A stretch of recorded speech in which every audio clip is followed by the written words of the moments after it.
El apóstol Pablo inicia Romanos 7 hablando a personas que conocen la ley. No se dirige a ignorantes espirituales, ni a paganos sin referencia moral, sino a quienes han sido formados bajo mandamientos, normas, principios y una conciencia instruida. Esto es clave, porque el conflicto que se va a describir no es el de alguien que ama el pecado sin culpa, sino el de alguien que desea agradar a Dios y, aún así, fracasa. Romanos 7 no es la historia de un rebelde, sino de un ser humano consciente, responsable, despierto espiritualmente, pero atrapado en una realidad interior que no logra dominar. Pablo utiliza la ilustración del matrimonio para explicar una verdad espiritual profunda. La ley tiene autoridad sobre una persona mientras ésta vive. Así como una mujer está ligada por la ley a su marido mientras él vive, así también el ser humano está ligado a la ley mientras permanece bajo su dominio. Esta comparación no busca hablar del matrimonio en sí, sino de la relación jurídica y espiritual entre la ley y el hombre. La ley no es mala, ni injusta, ni opresiva en sí misma. El problema no es la ley. El problema es el ser humano frente a la ley. Aquí Pablo establece una verdad que muchas veces se pasa por alto.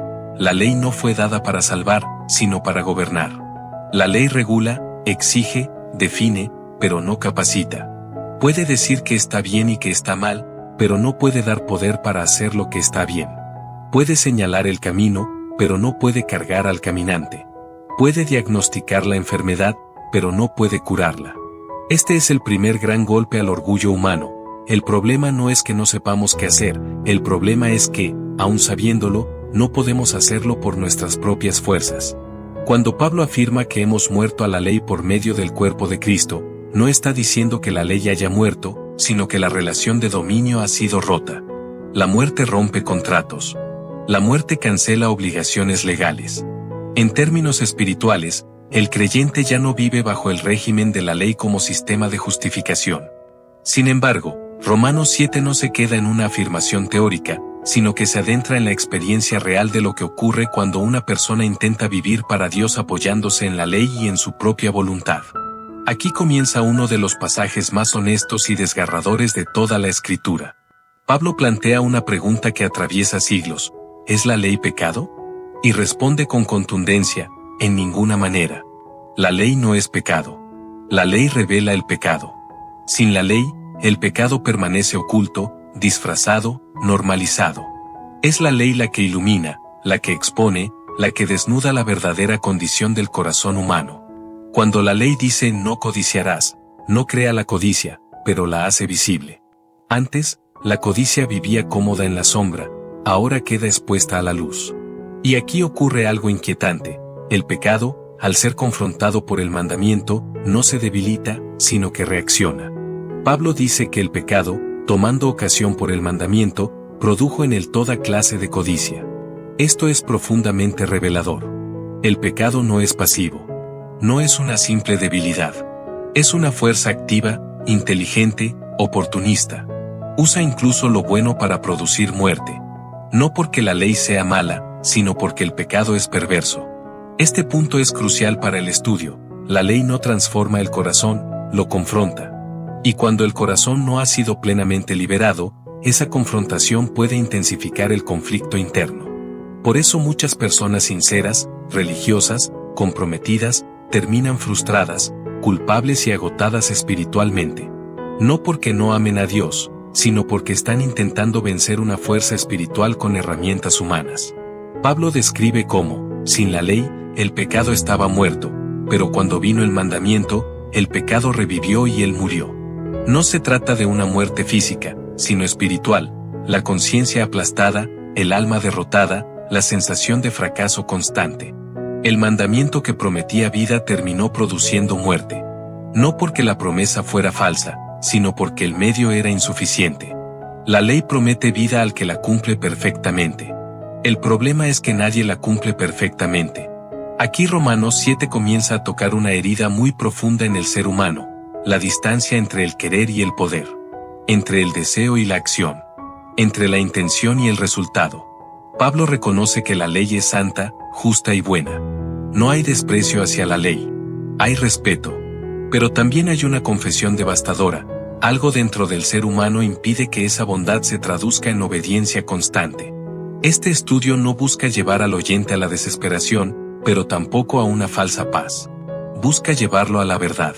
Porque solo quien reconoce la profundidad de su conflicto interior puede comprender la grandeza de la gracia que vendrá después. Romanos 7 es el valle. Es el lugar donde se rompen las ilusiones de autosuficiencia. Donde el alma deja de confiar en su disciplina, en su fuerza de voluntad, en su conocimiento bíblico, y empieza a ver que el problema no está afuera, sino adentro. Aquí no estamos hablando de un pecado aislado, de un error ocasional, de una caída puntual. Estamos hablando de una ley interna, de una dinámica constante, de una batalla diaria. Pablo no se presenta como un apóstol invulnerable, sino como un hombre consciente de su fragilidad. Y esa honestidad es lo que hace de Romanos 7 un capítulo tan incómodo y tan necesario.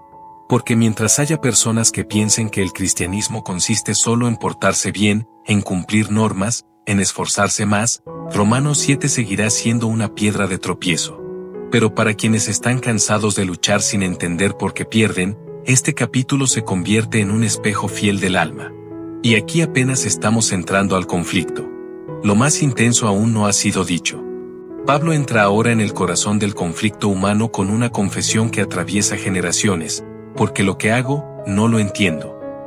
Esta frase, sencilla en apariencia, contiene una de las descripciones más precisas de la condición humana jamás escritas. No se trata de ignorancia intelectual, sino de desconcierto moral. El ser humano sabe lo que hace, pero no entiende por qué lo hace. Conoce el bien, lo aprueba, incluso lo desea, pero termina haciendo lo contrario. Aquí no hay hipocresía consciente, hay división interior. Esta lucha no es ajena a la Escritura. El salmista clama, porque yo reconozco mis rebeliones, y mi pecado está siempre delante de mí, Salmo 51. No dice que no sabe qué es el pecado, sino que lo ve, lo reconoce, lo lamenta. Jeremías declara, engañoso es el corazón más que todas las cosas, Jeremías 17:9. El problema no es externo, es interno. Pablo no está describiendo un fallo de conducta aislado, sino una condición arraigada en lo profundo del ser. Cuando Pablo afirma que no hace lo que quiere, sino lo que aborrece, nos introduce en una paradoja dolorosa. La voluntad está dividida. Existe un deseo genuino por el bien, pero ese deseo no gobierna plenamente las acciones. Aquí es importante entender que Pablo no está excusando el pecado. No dice no soy responsable. Al contrario, está revelando la profundidad de la esclavitud. La responsabilidad permanece, pero el control se ha perdido. Agustín de Hipona describió esta experiencia antes de su conversión diciendo que su alma estaba partida en dos, queriendo a Dios, pero amando también aquello que lo destruía. Esta división interior no es debilidad pasajera, es una guerra civil del alma.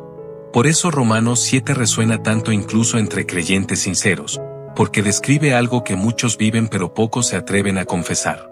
Pablo continúa afirmando que, cuando hace lo que no quiere, está de acuerdo con la ley, reconociendo que es buena. Este detalle es crucial. El conflicto no es entre el creyente y la ley, sino entre el deseo de obedecerla y la incapacidad de hacerlo plenamente. Esto desmonta la idea de que el pecado es solo ignorancia o falta de información. Aquí hay conocimiento, hay acuerdo, hay deseo, y aún así hay derrota. Martin Lloyd-Jones explica que Romanos 7 muestra que el problema del ser humano no es solo moral, sino ontológico. Algo en su naturaleza está torcido. No basta con reformar conductas, porque el problema no está en la superficie. Es como intentar corregir la trayectoria de un barco sin reparar el timón roto.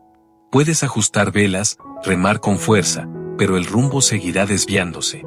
Pablo da un paso más profundo y afirma que ya no es él quien hace aquello, sino el pecado que mora en él. Esta frase ha sido malinterpretada muchas veces, como si Pablo estuviera evadiendo responsabilidad. Pero el contexto deja claro que no es una excusa, sino una identificación del enemigo. El pecado no es solo un acto, es una fuerza residente. No es solo algo que se comete, es algo que habita. Aquí se conecta directamente con Génesis 4, cuando Dios advierte a Caín que el pecado está a la puerta y desea dominarlo. Desde el principio, el pecado es presentado como una entidad activa, deseosa de gobernar. Pablo no está innovando, está profundizando una verdad antigua. El pecado busca reinar, ocupar el centro, imponer su voluntad. Cuando Pablo declara que en él, esto es, en su carne, no mora el bien, está haciendo una distinción fundamental. Carne no se refiere simplemente al cuerpo físico, sino a la naturaleza humana caída, al ser humano intentando vivir sin depender plenamente de Dios. En esa esfera, el bien no tiene residencia permanente. Puede aparecer como intención, como deseo, como ideal, pero no como poder constante. John Stott señala que este pasaje destruye el mito del progreso moral autónomo. El ser humano puede avanzar en conocimiento, tecnología, organización social, pero sigue tropezando con el mismo muro interior. La historia lo confirma. Civilizaciones avanzadas repiten los mismos patrones de violencia, corrupción y egoísmo. El problema no es falta de civilización, es falta de transformación interior. Pablo vuelve a insistir, el querer el bien está en él, pero no el hacerlo. Esta frase es clave para entender Romanos 7 sin caer en extremos. No se trata de un ser humano que ama el mal y desprecia el bien. Se trata de alguien que quiere el bien, lo valora, lo busca, pero no logra ejecutarlo de manera consistente. Aquí nace la frustración espiritual. Aquí nace la culpa repetida. Aquí nace el cansancio del alma. La experiencia es similar a la de alguien atrapado en arenas movedizas. Cuanto más lucha con sus propias fuerzas, más se hunde. No porque luchar sea malo, sino porque el terreno no permite salir así. Romanos 7 no ridiculiza el esfuerzo humano, muestra sus límites. El problema no es que el ser humano no se esfuerce, es que se esfuerza en el terreno equivocado. Pablo concluye esta sección afirmando que el mal que no quiere, eso hace. Esta repetición no es redundancia, es insistencia. El apóstol quiere que el lector sienta el peso, la repetición, el ciclo interminable. Intención, caída. Propósito, fracaso. Resolución, derrota. Este ciclo explica por qué muchos abandonan la fe, no porque no crean, sino porque se cansan de sentirse hipócritas. Romanos 7 no es un capítulo cómodo. No es inspiracional en el sentido superficial. Pero es profundamente pastoral. Porque antes de que alguien pueda descansar en la gracia, debe dejar de confiar en su autosuficiencia. Antes de experimentar libertad, debe reconocer su esclavitud. Antes de recibir vida, debe aceptar que está exhausto. Y el conflicto aún no ha llegado a su punto más alto. La batalla interior se intensifica. La pregunta final aún no ha sido pronunciada. Pablo avanza ahora hacia una descripción aún más precisa del conflicto interior, y lo hace utilizando un lenguaje casi militar. Habla de leyes en conflicto, de fuerzas opuestas operando dentro del mismo ser. Dice que se deleita en la ley de Dios en el hombre interior, pero que ve otra ley en sus miembros que lucha contra la ley de su mente y lo lleva cautivo a la ley del pecado. Aquí ya no estamos ante una simple dificultad moral, estamos ante una guerra declarada dentro del ser humano. La expresión me deleito en la ley de Dios es decisiva. Pablo no es un indiferente espiritual. Hay gozo, hay aprobación, hay afinidad con la voluntad de Dios. Esto conecta con el Salmo 1, donde el justo se deleita en la ley del Señor y medita en ella de día y de noche. El problema, entonces, no es la falta de amor por la voluntad divina. El problema es que ese deleite no gobierna completamente el comportamiento. Algo más fuerte interfiere. Pablo introduce el concepto de otra ley que opera en los miembros. No se refiere a una ley escrita, sino a un principio activo, una fuerza constante. Esta ley no dialoga, no negocia, no razona. Opera por impulso, por hábito, por inclinación. Es una ley que actúa incluso cuando la mente sabe lo que está bien. Esto explica por qué una persona puede prometer sinceramente cambiar y, aún así, repetir el mismo patrón. No porque sea falsa, sino porque está enfrentando una fuerza que no controla. Aquí encontramos un paralelo profundo con lo que Jesús dijo en Juan 8, todo aquel que hace pecado, esclavo es del pecado. La esclavitud no se mide por la intención, sino por la incapacidad de dejar de hacerlo. Un esclavo puede odiar su condición, pero mientras no sea liberado, sigue bajo dominio. Romanos 7 describe esta esclavitud desde dentro, desde la experiencia subjetiva del cautivo. El término cautivo no es casual. Pablo no dice simplemente influenciado o afectado, sino llevado prisionero. Esto implica pérdida de libertad real. El pecado no solo persuade, domina. No solo seduce, encadena. El profeta Jeremías había anticipado esta realidad cuando habló de ataduras hechas por las propias iniquidades del hombre. El pecado no es solo una transgresión, es una cadena forjada repetidamente. Juan Calvino observó que este pasaje muestra cómo la razón humana, aún iluminada por la ley, no tiene poder suficiente para someter las pasiones desordenadas. La mente puede aprobar lo correcto, pero no puede gobernar completamente el corazón. Esto explica por qué la educación moral, aunque necesaria, nunca ha sido suficiente para transformar al ser humano. Se puede enseñar lo correcto sin cambiar lo interno. Pablo describe una división clara, la mente por un lado, los miembros por otro. La mente representa la razón, la conciencia, la voluntad deliberada. Los miembros representan los impulsos, hábitos, deseos arraigados en la naturaleza caída. Esta división es universal. No pertenece a una cultura específica ni a una época particular. Es la razón por la cual sociedades con altos estándares morales siguen produciendo corrupción, violencia y abuso. Una ilustración útil es la de un tribunal interior. La mente actúa como juez, dictando sentencia conforme a la ley de Dios. Pero los miembros actúan como una fuerza armada que ignora el veredicto. El juez declara lo correcto, pero no tiene poder ejecutivo. El fallo es justo, pero no se cumple. Así vive el ser humano bajo la ley, con veredictos correctos y ejecuciones fallidas. Pablo llega entonces a una de las exclamaciones más humanas de toda la Escritura: miserable de mí. No es una frase teológica fría. Es un grito. Es el clamor de alguien que ha agotado todas sus fuerzas. No dice necesito más disciplina, ni necesito mejores estrategias.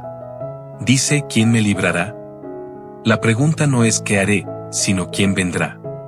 El enfoque comienza a desplazarse del esfuerzo humano a la necesidad de intervención externa. Este clamor recuerda el lamento del salmista en el Salmo 130, desde lo profundo clamo a ti, oh Señor. También evoca la experiencia del publicano en el templo que no se atrevía a levantar los ojos y solo pedía misericordia. En ambos casos, la verdadera oración nace cuando el orgullo ha sido quebrado y la autosuficiencia ha colapsado. Pablo define el problema final como este cuerpo de muerte. Esta expresión ha sido interpretada de varias maneras, pero todas apuntan a una realidad opresiva. La existencia humana bajo el dominio del pecado es una carga, un peso constante, una vida arrastrada. Algunos estudiosos han comparado esta imagen con prácticas antiguas donde se ataba un cadáver al cuerpo de un condenado. Verdadero o no históricamente, la imagen comunica perfectamente la sensación: cargar algo muerto que contamina, limita y asfixia. Aquí Romanos 7 alcanza su punto más oscuro. No hay solución explícita aún. No hay alivio inmediato. Hay conciencia, hay verdad, hay honestidad brutal. Y esto es intencional. Porque mientras el ser humano no llegue a este punto, seguirá creyendo que puede salvarse a sí mismo con un poco más de esfuerzo. Romanos 7 desmantela esa ilusión pieza por pieza. El capítulo no termina en victoria, sino en tensión. Pablo reconoce con su mente la ley de Dios, pero con su carne sirve a la ley del pecado. Esta no es una conclusión triunfal, es un diagnóstico honesto.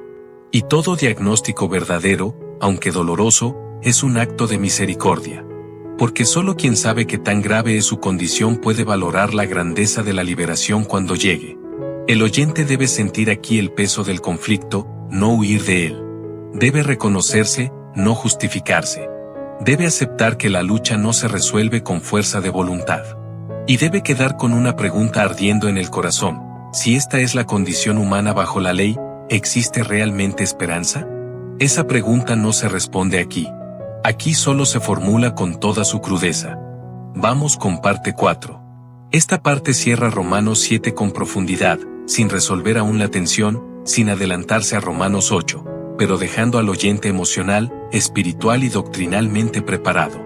Texto corrido, con escritura, teología y ejemplos que sostienen un estudio largo y serio. Pablo concluye Romanos 7 con una afirmación que, si no se entiende bien, puede parecer desconcertante: así que yo mismo, con la mente sirvo a la ley de Dios, más con la carne a la ley del pecado. No es una rendición resignada, ni una aceptación pasiva del pecado. Es una descripción honesta de una condición no resuelta. Pablo no está diciendo así soy y así me quedo, sino así es la realidad mientras esta guerra interior no sea vencida por algo mayor. Esta frase final funciona como un espejo sin maquillaje. El apóstol no suaviza el conflicto para hacerlo más aceptable. Reconoce una dualidad que todo ser humano honesto ha experimentado: la mente convencida, el corazón dividido, la conducta inconsistente. Esto conecta con lo que Jesús dijo en Getsemaní: el espíritu a la verdad está dispuesto, pero la carne es débil. No es una excusa, es una constatación. Romanos 7 nos obliga a abandonar una idea muy peligrosa, que el problema principal del ser humano es la falta de información espiritual. Pablo tenía información, tenía formación, tenía celo, tenía conocimiento de la ley como pocos. Y aún así describe una experiencia de derrota interior.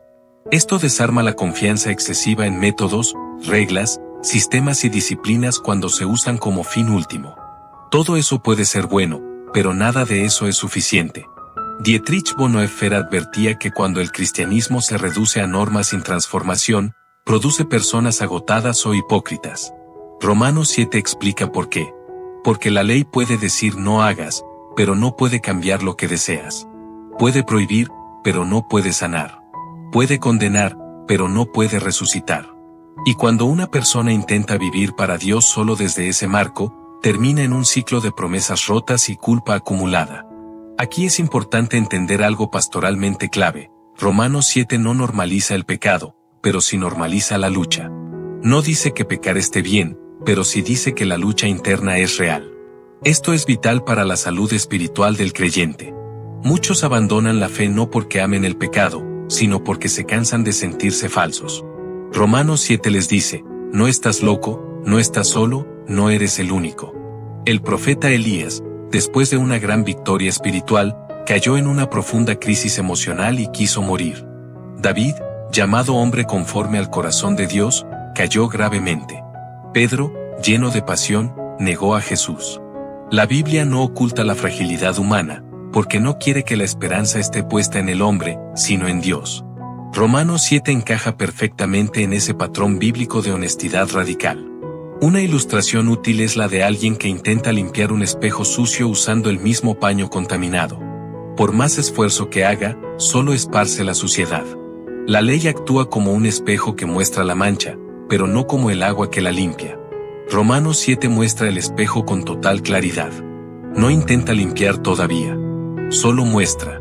Teológicamente, este capítulo ha generado debates durante siglos. ¿Pablo habla como creyente o como no creyente? La respuesta más honesta es que Pablo habla como un ser humano consciente del bien, enfrentado a la realidad del pecado sin describir aún la vida plena en el espíritu. Esa ambigüedad no es un error, es una genialidad pastoral. Porque permite que tanto el religioso sin Cristo como el creyente inmaduro se vean reflejados. Douglas Moo señala que Romanos 7 no debe leerse aisladamente, sino como parte de un argumento progresivo. Este capítulo no pretende ser el destino final, sino el pasillo oscuro que conduce a una habitación llena de luz. Pero nadie valora la luz si no ha caminado antes en la oscuridad. Por eso Pablo no acorta este conflicto. Lo desarrolla, lo expone, lo deja sin resolver. Desde una perspectiva existencial, Romanos 7 explica por qué el ser humano moderno, aún rodeado de comodidades, sigue experimentando culpa, vacío y contradicción interna. La ciencia puede explicar conductas, la psicología puede describir patrones, la filosofía puede proponer significados, pero ninguna de ellas puede liberar completamente al ser humano de esta guerra interior. El problema no es solo mental, es espiritual. El capítulo termina sin alivio emocional inmediato. No hay música de fondo, no hay cierre inspiracional. Hay verdad. Y la verdad, cuando es profunda, primero pesa antes de sanar. Pablo deja al lector con una tensión no resuelta a propósito. Porque solo cuando el alma deja de buscar soluciones dentro de sí misma, está lista para recibir una solución que viene de fuera.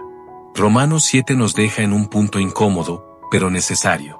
Nos quita las muletas del orgullo espiritual. Nos arranca la falsa seguridad del yo puedo. Nos deja con una sola pregunta legítima: si esta es mi condición real, ¿de dónde vendrá la liberación? Esa pregunta queda suspendida en el aire. No se responde aquí. No se adelanta. Y precisamente por eso, el corazón queda preparado para escuchar, en el momento correcto, una de las declaraciones más poderosas de toda la Escritura. Pero ese momento aún no ha llegado. Romanos 7 termina sin aplausos, sin celebración y sin alivio inmediato, y eso no es un error literario ni una falta de fe. Es una decisión inspirada.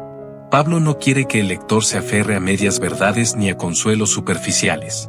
Quiere que el ser humano llegue al punto exacto donde ya no puede sostenerse a sí mismo. Porque solo allí nace la fe auténtica. Este capítulo nos ha mostrado algo que el mundo religioso suele ocultar, que la conciencia despierta no es suficiente para vivir en victoria, que el conocimiento bíblico por sí solo no rompe cadenas, y que la fuerza de voluntad, aunque necesaria, no es capaz de vencer una ley interior más fuerte. Romanos 7 destruye la mentira de que el problema del ser humano es simplemente esforzarse más. A lo largo de la historia, los hombres han intentado resolver esta guerra interior de muchas formas. Algunos han optado por el legalismo, creyendo que más reglas traerán más santidad. Otros han elegido el libertinaje, concluyendo que si no pueden vencer el pecado, mejor abrazarlo. Ambos caminos terminan en muerte espiritual. Romanos 7 muestra por qué. Uno aplasta el alma con culpa, el otro la anestesia hasta perder toda sensibilidad. El clamor de Pablo, ¿quién me librará de este cuerpo de muerte?, sigue siendo el clamor de millones hoy. Es el grito silencioso del adicto que promete cambiar mañana. Es la lucha del creyente que ama a Dios, pero se siente atrapado en hábitos que aborrece. Es la angustia del ser humano que quiere ser mejor, pero no sabe cómo. Este grito no es debilidad, es lucidez. No es derrota, es el comienzo de la verdad. Jesús mismo reconoció esta fragilidad humana cuando habló del corazón como la fuente de los males. No dijo que el problema fuera el entorno, la cultura o la educación, aunque todos influyen. Dijo que del corazón salen los pensamientos, las intenciones y las acciones. Romanos 7 confirma esa enseñanza. El problema no está solo en lo que hacemos, sino en lo que somos sin intervención divina. Aquí es donde muchos se rinden, y otros despiertan.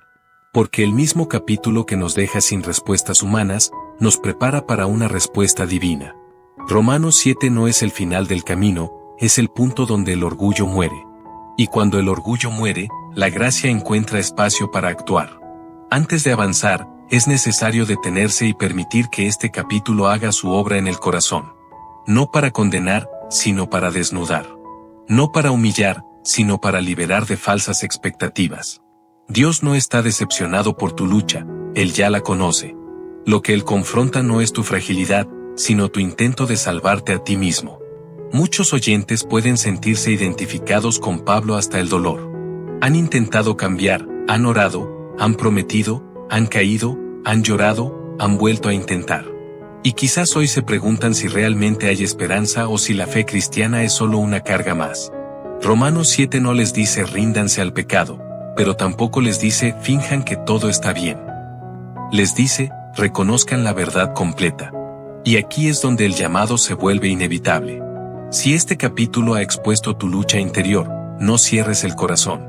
No apagues la voz que te está mostrando tu necesidad. No te justifiques, pero tampoco te condenes. Reconocer que no puedes es el primer acto de fe verdadera. Aceptar que necesitas ser librado es el inicio de la salvación real. Tal vez has confiado en tu moral, en tu religión, en tu disciplina o en tu conocimiento.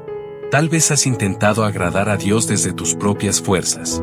Romanos 7 te invita a soltar ese peso. No porque la obediencia no importe, sino porque la obediencia sin vida nueva se convierte en esclavitud. Hoy el llamado no es a portarte mejor, sino a reconocer que necesitas ser rescatado.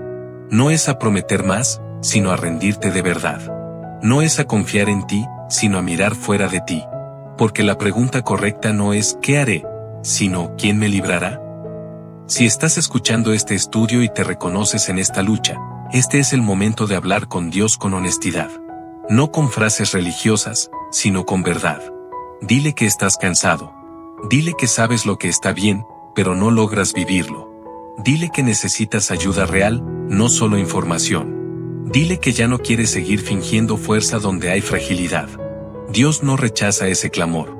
La Escritura está llena de personas que llegaron a Él cuando ya no podían más. Y ninguno fue ignorado. La gracia no comienza cuando eres fuerte, sino cuando eres sincero. La fe no nace del control, sino de la dependencia. Romanos 7 termina con una herida abierta, sí. Pero no para dejarte sangrando, sino para prepararte para la sanidad. Porque solo quien reconoce su enfermedad puede recibir el remedio. Solo quien acepta su cautiverio puede ser libertado. Solo quien confiesa su incapacidad puede experimentar el poder de Dios. No te vayas de este capítulo sin quedarte con la pregunta viva en el corazón. No la apagues. No la anestesies. Porque esa pregunta es la puerta. Y lo que viene después lo cambia todo.